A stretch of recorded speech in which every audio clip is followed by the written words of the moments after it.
मुख्यमंत्री फडणवीस आज गडचिरोलीमध्ये वाढदिवस साजरा करणार आहेत। गडचिरोलीमधल्या विविध प्रकल्पांचा फडणवीसांच्या हस्ते शुभारंभ होणार आहे आणि थोड्याच वेळात फडणवीस गडचिरोलीमध्ये दाखल होतील। गजानन उमाटे आमचे प्रतिनिधी अधिक माहिती देतील। गजानन,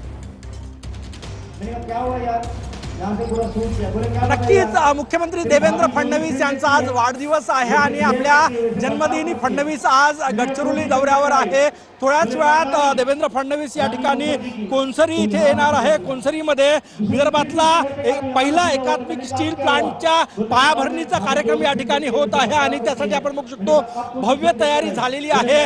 लॉयड्स मेटल या कंपनीचा हा स्टील प्लांट असणार आहे आणि सगळ्यात महत्त्वाचं म्हणजे जो गडचिरोली जिल्हा कधी काही नक्षलग्रस्त आणि मागास जिल्हा म्हणून ओळखला जात होता, त्या गडचिरोली जिल्ह्याला स्टील सिटी करण्याचं ध्येय जे आहे ते डोळ्यासमोर ठेवून मुख्यमंत्री देवेंद्र फडणवीस यांनी वाटचाल सुरू केली आणि त्याचाच एक भाग म्हणून आज ते आपल्या जन्मदिनी गडचिरोली जिल्ह्याच्या दौऱ्यावर आहे।